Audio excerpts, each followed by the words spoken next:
வணக்கம். நீங்கள் இணைந்திருப்பது சமூகத்தின் மதிய நேர பிரதான செய்திகளோடு இணைந்து கொள்ளும் நான் டோரின் புஷ்பராஜா.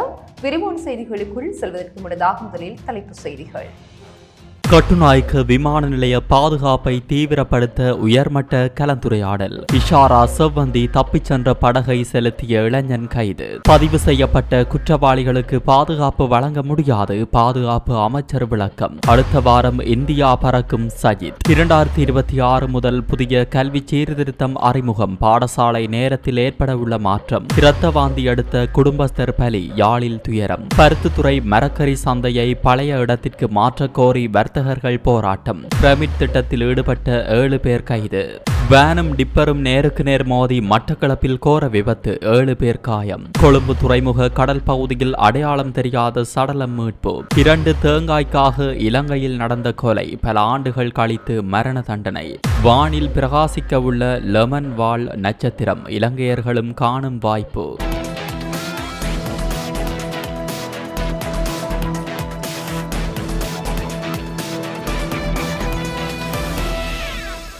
கட்டுநாயக்க பண்டாரநாயக்க சர்வதேச விமான நிலையத்தின் பாதுகாப்பு ஏற்பாடுகள் தொடர்பான உயர்மட்ட மீளாய்வு கூட்டம் ஒன்று நேற்று நடைபெற்றது. துறைமுகங்கள் மற்றும் விமான சேவைகள் பிரதி அமைச்சர் யனித் ருவன் கொடித்துவக்கு மற்றும் பாதுகாப்பு செயலாளர் ஏர் வைஸ் மார்ஷல் சம்பத் துய்யஹொந்த ஆகியோரின் தலைமையில் இக்கூட்டம் இடம்பெற்றது. சர்வதேசத்திற்கு இலங்கையை திறந்துவிடும் பிரதான வான் வழியாக திகழும் பண்டாரநாயக்க சர்வதேச விமான நிலையத்தின் ஒட்டுமொத்த பாதுகாப்பு வலுப்படுத்தப்பட வேண்டியதன் அவசியம் குறித்து இங்கு கலந்துரையாடப்பட்டது. இதன்போது கருத்தெரிவித்த பாதுகாப்பு செயலாளர், தேசிய பாதுகாப்பு, பொருளாதார வளர்ச்சி மற்றும் சர்வதேச உறவுகளில் விமான நிலையத்தின் முக்கிய பங்கினை குறிப்பிட்டு பண்டாரநாயக்க சர்வதேச விமான நிலையத்தில் உயர்மட்ட பாதுகாப்பு ஏற்பாடுகளை பேணுவதன் முக்கியத்துவத்தையும் வலியுறுத்தினார். பயணிகள், விமான பணியாளர்கள், விமான நிலைய ஊழியர்கள் மற்றும் விமான நிலைய செயல்பாடுகளுடன் தொடர்புடைய ஏனைய அனைத்து நபர்களின் பாதுகாப்பு மற்றும் நலனை உறுதி செய்வதன் முக்கியத்துவத்தையும் அங்கு அவர் சுட்டிக்காட்டினார். அத்துடன் விமான நிலையத்தின் செயல்பாடுகளை பேணுவதற்காக அனைத்து தரப்பினரதும் அர்ப்பணிப்பை அவர் பாராட்டியதுடன் விமான நிலையத்தில் உயர்மட்ட பாதுகாப்பு மற்றும் பாதுகாப்பு தரங்களை பேணுவதற்கு தொடர்ச்சியான ஒருங்கிணைப்பின் அவசியத்தையும் வலியுறுத்தினார். சட்டவிரோத செயல்பாடுகளை தடுத்தல், நிறுவனங்களுக்கு இடையிலான ஒருங்கிணைப்பை மேம்படுத்துதல் மற்றும் சாத்தியமான அச்சுறுத்தல்களுக்கு தற்போதுள்ள பதில் பொறிமுறைகளை மேம்படுத்துதல் குறித்தும் இந்த கலந்துரையாடலில் கவனம் செலுத்தப்பட்டது. இஷாரா செவ்வந்தி இந்தியாவிற்கு தப்பி செல்வதற்கு பயன்படுத்தப்பட்ட படகை செலுத்திய இளைஞன் கைது செய்யப்பட்டுள்ளார். யாழ்ப்பாணத்தை சேர்ந்த 26 வயதான இளைஞன் ஒருவரே கைது செய்யப்பட்டுள்ளதாக போலீசார் தெரிவித்தனர். கைது செய்யப்பட்ட இளைஞனை கொழும்புக்கு அழைத்து வர நடவடிக்கை எடுக்கப்பட்டுள்ளது. அத்துடன் படகின் உதவியாளராக செயல்பட்ட மற்றும் ஒருவரை தேடி விசாரணைகள் முன்னெடுக்கப்பட்டு வருகின்றன. இந்த நிலையில் கணைமுள்ள சஞ்சீவ கொலை செய்யப்பட்டதன் பின்னர் இஷாரா செவ்வந்தி நாட்டில் தலைமறைவாக இருக்க உதவியமை தொடர்பில் இதுவரையில் 10க்கும் மேற்பட்ட சந்தேக நபர்களை கொழும்பு குற்றத்தடுப்பு பிரிவினர் கைது செய்துள்ளனர். அவர்களில் சிலர் தடுப்பு காவல் உத்தரவுக்கு அமைய தடுத்து வைத்து விசாரணைக்கு உட்படுத்தப்பட்டுள்ளமை குறிப்பிடத்தக்கது. கொலை செய்யப்பட்டு வெலிகம பிரதேச சபையின் தலைவர் லசந்த விக்ரமசேகர பதிவு செய்யப்பட்ட குற்றவாளி. ஆகவே பதிவு செய்யப்பட்ட குற்றவாளி ஒருவருக்கு பாதுகாப்பு வழங்கும் இயலுமை போலீஸ் திணைக்களத்திற்கு கிடையாது என பொதுமக்கள் பாதுகாப்பு அமைச்சர் ஆனந்த் விஜயபால தெரிவித்தார். பாராளுமன்றத்தில் உரையாற்றிய ஐக்கிய மக்கள் சக்தியின் மாத்தறை மாவட்ட பாராளுமன்ற உறுப்பினர் சதுர கலபதி, கொலை செய்யப்பட்ட வெலிகம பிரதேச சபையின் தலைவர் லசந்த விக்ரமசேகர போலீஸ் மா அதிபரிடம் பாதுகாப்பு கோரியுள்ளார். இருப்பினும் அவருக்கு பாதுகாப்பு வழங்கப்படவில்லை என்று குறிப்பிட்டார். இதனை சுட்டிக்காட்டி உரையாற்றுகையில் அமைச்சர் மேற்கண்டவாறு குறிப்பிட்டார். அங்கு அவர் மேலும் உரையாற்றியதாவது, கொலை செய்யப்பட்ட வெலிகம பிரதேச சபையின் தலைவர் லசந்த விக்ரமசேகர போலீஸ் ஆவணப்படுத்தலுக்கு அமைய பதிவு செய்யப்பட்ட குற்றவாளி. சட்டத்தின் பிரகாரம் பாதிக்கப்பட்டோருக்கு சாட்சியாளர்களுக்கும் பிரத்யேக பாதுகாப்பு வழங்கப்படும். போலீஸ் ஆவணப்படுத்தலில் பதிவு செய்யப்பட்ட குற்றவாளியாக பெயரிடப்பட்டுள்ள ஒருவருக்கு பாதுகாப்பு வழங்கும் இயலுமை போலீஸ் திணைக்களத்திற்கு கிடையாது. இந்த நிலையில் 2025 ஆண்டில் மட்டும் சுமார் 1947 ஆயுதங்கள் கைப்பற்றப்பட்டுள்ளதாக பொது பாதுகாப்பு அமைச்சர் ஆனந்த விஜயபால தெரிவித்துள்ளார். போதைப்பொருள் மற்றும் பாதாள உலக வலையமைப்புகளின் முக்கிய பகுதியாக ஆயுதங்கள் இருப்பதாக அமைச்சர் தெரிவித்துள்ளார். மேலும் சில பாதாள உலக கும்பல்கள் இன்னும் ஆயுதங்களை வைத்திருப்பதால் நாடு முழுவதும் துப்பாக்கிச்சூட்டு சம்பவங்கள் பதிவாகி வருவதாகவும் அவர் இதன்போது தெரிவித்தார். முன்னர் ஒரு இராணுவ முகாமிலிருந்து 78 T56 துப்பாக்கிகள் பாதாள உலக கும்பல்களுக்கு வழங்கப்பட்டதாகவும் அவற்றில் 39 துப்பாக்கிகள் ஏற்கனவே அதிகாரிகளால் கைப்பற்றப்பட்டதாகவும் அமைச்சர் தெரிவித்துள்ளார். பிரதான அனுசரணை வழங்குவோர் பிடி கேஷ் அண்ட் கரி மற்றும் பிடி சூப்பர் ஸ்டோர் இப்போ உங்களுக்கு வழங்கும் ஒரு நல்ல செய்தி. பிடி கேஷ் அண்ட் கரியின் ஆன் பிராண்டான கல்யாணி அன்னபூரணி பிராண்டில் அன்றாட வாழ்க்கையின் எல்லா தேவைகளுக்குமான அனைத்து பொருட்களையும் ஒரே இடத்தில் ஒரே கூரையின் கீழ் பெற்றுக்கொள்ள பிடி கேஷ் அண்ட் கரி மற்றும் பிடி சூப்பர் ஸ்டோருக்கு தாமதம் வேண்டாம். இப்போதே வாருங்கள். உங்கள் குடும்பத்தின் ஒரே நம்பிக்கை பிடி கேஷ் அண்ட் கரி மற்றும் பிடி சூப்பர் ஸ்டோர், பாரிஸின் லாச்சப்பல். எதிர்க்கட்சித் தலைவர் சஜித் பிரேமதாஸ் 4 நாள் விஜயமாக நவம்பர் முதல் வாரத்தில் புதுடில்லி செல்ல உள்ளதாக தெரிவிக்கப்பட்டது. தம்மோடு வேறு பிரதிநிதிகள் குழுவை கூட்டிச் செல்லாமல் எதிர்க்கட்சித் தலைவர் தனித்து புதுடில்லி செல்கிறார் என்றும் தெரிவிக்கப்பட்டது. அங்கு இந்திய உயர்மட்ட தலைவர்களோடு அவர் பல சுற்று பேச்சுக்களில் ஈடுபடுவார் என்றும் தெரிகிறது. ஜனாதிபதி அன்ருகுமார் திசாநாயக்க பின்னர் பிரதமர் ஹரணி அமரசூரிய ஆகியோரை புதுடில்லிக்கு அழைத்து பேசிய இந்திய அரசு இப்போது எதிர்க்கட்சித் தலைவர் சஜித் பிரேமதாசவை இந்தியாவிற்கு அழைத்திருப்பது முக்கிய விடயமாக பேசப்படுகிறது. அடுத்த ஆண்டு முதல் நடைமுறைப்படுத்தப்படவுள்ள தரம் 1 மற்றும் தரம் 6 பாடத்திட்ட சீர்திருத்தங்களை நடைமுறைப்படுத்துவதற்கான வழிகாட்டல் தொகுப்பு கல்வி அமைச்சால் வெளியிடப்பட்டுள்ளது.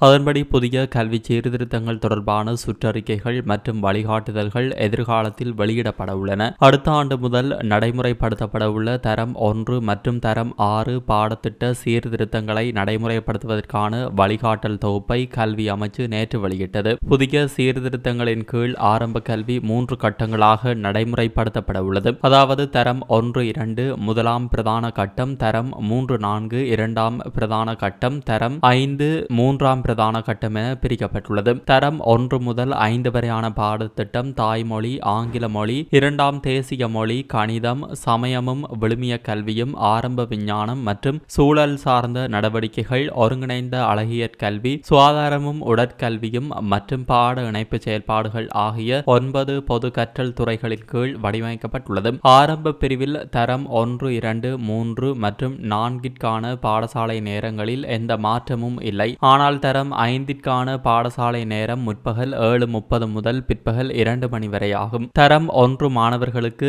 பாடப்புத்தகங்களுக்கு பதிலாக புதிய பாடத்திட்டத்திற்கு அமைவாக தேசிய கல்வி நிறுவனத்தால் தொகுக்கப்பட்ட செயல்பாட்டு புத்தகங்கள் வழங்கப்பட திட்டமிடப்பட்டுள்ளது. இளையோர் இடைநிலை கல்வி தரம் 6 முதல் 9 வரை நடைமுறைப்படுத்தப்பட உள்ளதுடன் அடுத்த ஆண்டு முதல் தரம் 6 புதிய பாடத்திட்டம் ஒன்றை நடைமுறைப்படுத்த திட்டமிடப்பட்டுள்ளதாகவும் வழிகாட்டல் தொகுப்பில் குறிப்பிடப்பட்டுள்ளது. இத்தரங்களில் உள்ள அனைத்து மாணவர்களும் 14 கட்டாய பாடங்களை கற்க வேண்டும். அத்துடன் விளையாட்டுகள் மற்றும் சங்கங்களில் பங்கேற்கவும் ஒவ்வொரு குழந்தைக்கும் வாய்ப்பு வழங்கப்பட்டுள்ளது. 14 கட்டாய பாடங்களும் மட்டுக்கள் மூலம் கற்பிக்கப்பட எதிர்பார்க்கப்படுகிறது. பாடங்களுக்கு ஏற்ப ஒரு தவணையில் கற்க வேண்டிய மட்டுகளின் எண்ணிக்கை தீர்மானிக்கப்படும். தரம் 6 முதல் தகவல் மற்றும் தொடர்பாடல் தொழில்நுட்பம், வாழ்க்கைக்கான தொழில்நுட்பம் மற்றும் தொழில் முனைவு மற்றும் நிதிசார் கல்வி அறிவு ஆகிய 3 புதிய பாடங்கள் அறிமுகப்படுத்தப்பட உள்ளன. இதேவேளை 2027 ஆண்டு முதல் முன்பள்ளிகளுக்காக ஒரே பாடத்திட்ட கட்டமைப்பு அறிமுகப்படுத்தப்படும் என்று கல்வி, உயர்கல்வி மற்றும் தொழிற்கல்வி அமைச்சர் பிரதமர் கலாநிதி ஹரணி அமரசூரிய தெரிவித்துள்ளார். கல்வி சீர்திருத்தங்களுக்கான பாராளுமன்ற உபகுழு பாராளுமன்றத்தில் கல்வி, உயர்கல்வி மற்றும் தொழிற்கல்வி அமைச்சர் பிரதமர் ஹரணி அமரசூரிய தலைமையில் கூடியது. ஆரம்பகால குழந்தை பெறுவதற்கான பாடத்திட்ட கட்டமைப்பு தற்போது பூர்த்தி செய்யப்பட்டுள்ளதுடன் சுமார் 19,000 முன்பள்ளி ஆசிரியர்களுக்கான பயிற்சியாளர்களின் பயிற்சி திட்டம் நவம்பர் மாதம் 25ஆம் தேதி ஆரம்பிக்கப்பட உள்ளதாக பிரதமர் தெரிவித்தார். இதன்போது எந்தவொரு பாடசாலையும் மூடப்படாது என்றும் பாடசாலைகளை ஒன்றிணைத்து அபிவிருத்தி செய்வதே அரசாங்கத்தின் கொள்கை என்றும் பிரதமர் மேலும் தெரிவித்தார். ஜாலில் இரத்த வாந்தி எடுத்து குடும்பஸ்தர் ஒருவர் நேற்றைய தினம் உயிரிழந்துள்ளார். காரைநகர் பண்டித்தாழ்வு பகுதியை சேர்ந்த 47 வயதுடைய கோணலிங்கம் சுந்தரலிங்கம் என்பவரே இவ்வாறு உயிரிழந்துள்ளார். இது குறித்து மேலும் தெரிய வருகையில் குறித்த நபருக்கு நேற்று காலை 3-4 தடவைகள் மூக்காலும் வாயாலும் ரத்தம் வழி வந்துள்ளது. பின்னர் வெலந்தலை வைத்தியசாலைக்கு கொண்டு செல்லப்பட்டு அங்கிருந்து யாழ்ப்பாணம் போதனா வைத்தியசாலைக்கு மாற்றப்பட்டார். இருப்பினும் சிகிச்சை பலனின்றி நேற்று காலை 10 மணியளவில் உயிரிழந்துள்ளார். அவரது சடலம் மீதான மரண விசாரணைகளை திடீர் மரண விசாரணை அதிகாரி நமசிவாயம் பிரேம்குமார் மேற்கொண்டார். உடற்கூட்டு பரிசோதனைகளுக்காக சடலம் யாழ்ப்பாணம் போதனா வைத்தியசாலையில் வைக்கப்பட்டுள்ளது. பருத்தித்துறை மரக்கறி சந்தையை பழைய இடத்திற்கு மாற்றுமாறு கோரி வர்த்தகர்கள் போராட்டம். யாழ்ப்பாணம் வடமராட்சி பருத்துறை மரக்கறி சந்தையை முன்னர் இயங்கிய இடத்திற்கு மாற்றுமாறு கோரி பருத்துறை வர்த்தக சமூகத்தினர் இணைந்து கவனஈர்ப்பு பேரணி ஒன்றை முன்னெடுத்துள்ளனர். பருத்துறை நகரத்திலிருந்து அனைத்து வர்த்தக நிலையங்களும் மூடப்பட்டு குறித்த பேரணி இன்று காலை முதல் இடம்பெறுகிறது. இதில் 200 வரையான வர்த்தகர்கள் இணைந்துள்ளதாக எமது செய்தியாளர் தெரிவித்தார். பருத்துறை நவீன சந்தை பகுதியிலிருந்து ஆரம்பித்த பேரணி நகரசபை வரை சென்றடைய உள்ளது.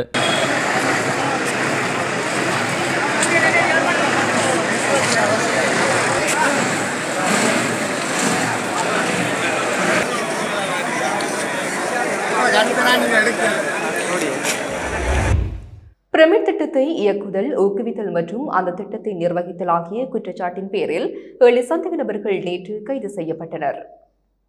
கைது செய்யப்பட்ட சந்தேக நபர்கள் நீதிமன்றத்தில் ஆஜர்படுத்தப்பட்ட பின்னர் விளக்கமறியலில் வைக்கப்பட்டுள்ளனர். போலீஸ் மா அதிபருக்கு கிடைத்த தகவலின் அடிப்படையில் நிதி குற்றப்புலனாய்வு பிரிவின் அதிகாரிகள் குழுவினால் மேற்கொள்ளப்பட்ட விசாரணையின் பின்னரே இந்த நபர்கள் கைது செய்யப்பட்டனர். கைது செய்யப்பட்ட சந்தேக நபர்கள் 40 முதல் 64 வயதுக்குட்பட்டவர்கள் என்றும் ரத்மலானை, பென்னிப்பிட்டிய, கல்நெவ, ஹோகந்தர, பேராதனை மற்றும் கொழும்பு 4 பிரதேசங்களை சேர்ந்தவர்கள் என்றும் குறிப்பிடப்பட்டுள்ளது. நிதி குற்றப்புலனாய்வு பிரிவினர் மேலதிக விசாரணைகளை மேற்கொண்டு வருகின்றனர்.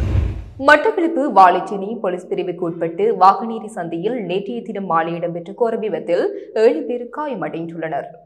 காயமடைந்தவர்கள் பொதுமக்களின் உதவியுடன் வாழைச்சேனை ஆதார வைத்தியசாலைக்கு கொண்டு செல்லப்பட்டனர். பின் மேலதிக சிகிச்சைக்காக மட்டக்களப்பு போதனா வைத்தியசாலைக்கு மாற்றப்பட்டுள்ளனர். சம்பவம் தொடர்பில் மேலும் தெரிய வருவதாவது, கல்முனையிலிருந்து புலனறுவை நோக்கி பயணித்த வேனும் புலனறுவிலிருந்து கான்கிரீட் கல் ஏற்றி வாழைச்சேனை பக்கம் நோக்கி பயணித்த டிப்பர் வாகனமும் நேருக்கு நேர் மோதியதில் குறித்த விபத்து இடம்பெற்றுள்ளது. வேனில் பயணித்த அனைவருமே காயங்களுக்கு உள்ளான நிலையில் பொதுமக்களினால் வைத்தியசாலைக்கு கொண்டு செல்லப்பட்டனர். இதில் காயமடைந்தோரில் 2 ஆண்களும் 5 பெண்களும் உள்ளடங்குகின்றனர். குறித்த சம்பவம் தொடர்பான மேலதிக விசாரணைகளை வாழைச்சேனை போக்குவரத்து போலீசார் மேற்கொண்டு வருகின்றனர். கொழும்பு துறைமுக அதானி முனையத்தின் படகுத்துறைக்கு அருகிலுள்ள கடலில் அடையாளம் தெரியாத ஒரு சடலம் நேற்று கண்டுபிடிக்கப்பட்டுள்ளது. இறந்தவரின் அடையாளம் இன்னும் உறுதிப்படுத்தப்படவில்லை என்று கொழும்பு துறைமுக போலீசார் தெரிவித்துள்ளனர். இறந்தவர் சுமார் 5 அடி உயரமும் சுற்று வளர்ந்த முடியுடன் கூடிய ஆண் என நம்பப்படுகின்றது. போலீசாரின் கூற்றுப்படி மீட்கப்பட்ட உடல் மிகவும் சிதைந்த நிலையில் உள்ளதால் அடையாளம் காண முடியாத நிலையில் உள்ளது. மேலும் இறந்தவர் இறக்கும் போது நீல நிற டெனிம் கால்சட்டை அணிந்திருந்தார். நீதிவான் விசாரணைக்கு பின்னர் உடல் கொழும்பு தேசிய மருத்துவமனையின் பிணவறைக்கு கொண்டு செல்லப்பட்டதாகவும் போலீசார் கூறியுள்ளனர். 2 தேங்காய்களை திருடியதற்காக ஒருவரை இரும்பு கம்பியால் அடித்து கொலை செய்த குற்றச்சாட்டில் நபர் ஒருவருக்கு மரண தண்டனை விதித்து தீர்ப்பளிக்கப்பட்டுள்ளது. கோமாகம மேல் நீதிமன்ற நீதிபதி நவரட்ன மாரசிங்க நேற்று இந்த தீர்ப்பை வழங்கியுள்ளார். இந்த வழக்கில் குற்றம் சாட்டப்பட்டவருக்கு எதிராக சட்டம் அதிபர் 2001ஆம் ஆண்டு குற்றப்பத்திரிகை தாக்கல் செய்திருந்தார். நியதகள பகுதியில் அமைந்துள்ள வயலில் இந்த குற்ற சம்பவம் இடம்பெற்றுள்ளதாக தெரிவிக்கப்படுகின்றது. வழக்கின் சாட்சிகள் வழங்கிய சாட்சியங்களை மதிப்பாய்வு செய்த நீதிபதி இந்த வழக்கின் முதல் பிரதிவாதி மீது அரசு தரப்பு முன்வைத்து கொலை குற்றச்சாட்டு சந்தேகத்திற்கு இடமின்றி நிரூபிக்கப்பட்டதால் அவர் கொலை குற்றச்சாட்டில் குற்றவாளி என்று தீர்ப்பளிக்கப்பட்டது. லெமன் என்று அழைக்கப்படும் C2025 A6 வால் நட்சத்திரத்தை தற்போது இலங்கையர்களும் காண முடியும் என்று விண்வெளி விஞ்ஞானியும் பொறியியலாளருமான கிகான் வீரசேகர தெரிவித்துள்ளார். சூரிய அஸ்தமனத்திற்கு பின்னர் மாலை 6:30 மணி முதல் சுமார் 30 தொடக்கம் 45 நிமிடங்கள் வரை இந்த வால் நட்சத்திரம் அடிவானத்திற்கு அருகில் தெரியும். மழை இல்லாத தெளிவான மாலை நேரங்களில் இலங்கையின் மேற்கு கடற்கரையிலிருந்து இந்த வால் நட்சத்திரத்தை எளிதாக காணலாம் என்றும் அவர் மேலும் தெரிவித்துள்ளார். 2025 ஜனவரி மாதம் அமெரிக்காவில் உள்ள மவுண்ட் லெமன் ஆய்வகத்தில் இந்த வால் நட்சத்திரம் கண்டுபிடிக்கப்பட்டமையினால் அதற்கு லெமன் என்று பெயரிடப்பட்டுள்ளது. இது சுமார் 90 மில்லியன் கிலோமீட்டர்கள் அல்லது பூமிக்கும் சூரியனுக்கும் இடையிலான தூரத்தில் சுமார் 60% தூரத்திற்குள் உள்ளது. இது தற்போது அதன் முதன்மையான பார்வை திறனில் உள்ளது. நாசாவின் கூற்றுப்படி லெமன் வால் நட்சத்திரம் சுமார் 1350 ஆண்டுகளுக்கு பின்னர் நமது சூரிய மண்டலத்திற்குள் திரும்பி வருகின்றது. இது நவம்பர் 8ஆம் தேதி சூரியனுக்கு மிக அருகில் சுமார் 80 மில்லியன் கிலோமீட்டர் தொலைவில் வரும். பொதுவாக வால் நட்சத்திரங்கள் சூரியனுக்கு மிக அருகில் இருக்கும் போது பிரகாசமாக பிரகாசிக்கும். இருப்பினும் லெமன் வால் நட்சத்திரம் அதற்கு முன்பே பூமியை நெருங்கும் என்பதால் அது இரவு வானத்தை கடக்கும் போது அதன் பிரகாசத்தை தக்க வைத்துக் கொள்ளும் என்றும் எதிர்பார்க்கப்படுகின்றது. இத்துடன் சமூகத்தின் மதிய நேர பிரதான செய்திகள் நிறைவு பெறுகின்றன. தொடர்ந்தும் சமூகத்தோடு இணைத்திருங்கள். எமது RIP பேச்சுக்கு கிடைத்த மரண அறிவித்தல்கள். யாழ்ப்பாணம் அரியாலையை பிறப்பிடமாகவும் நோர்வே ஒஸ்லோவை வதிவிடமாகவும் கொண்டிருந்த ராசதுரை சுந்தரலிங்கம் அவர்கள் 20/10/2025 திங்கட்கிழமை அன்று சிவபதமடைந்தார். யாழ்ப்பாணம் அச்சுவேலி தோப்பை பிறப்பிடமாகவும் யாழ்ப்பாணத்தை வதிவிடமாகவும் கொண்டிருந்த திருமதி ராசமணி நவரத்னம் அவர்கள் 21/10/2025 செவ்வாய்க்கிழமை அன்று இறைவனடி சேர்ந்தார். திருகோணமலை மல்லிகை தீவை பிறப்பிடமாகவும் பண்டித்தாழ்வு காரைநகரை வதிவிடமாகவும் கொண்டிருந்த திரு கோணலிங்கம் சுந்தரலிங்கம் அவர்கள் 23/10/2025 வியாழக்கிழமை அன்று இறைப்பதமடைந்தார். யாழ்ப்பாணம் வேலணை கிழக்கு 3ஆம் வட்டாரத்தை பிறப்பிடமாகவும் கொழும்பு முகத்து வாரத்தை வதிவிடமாகவும் கொண்டிருந்த திரு கந்தையா நேசராஜா நேசன் அவர்கள் 24/10/2025 வெள்ளிக்கிழமை அன்று காலமானார். மேலே அறிவிக்கப்பட்ட அனைத்து மரண அறிவித்தல்களின் இறுதிக்கிரியை விவரங்களை அறிந்து கொள்ள RIPpage.com பார்வையிடுங்கள். இதற்கான லிங்க் கீழே இருக்கும் டிஸ்கிரிப்ஷனில் பார்வையிடலாம்.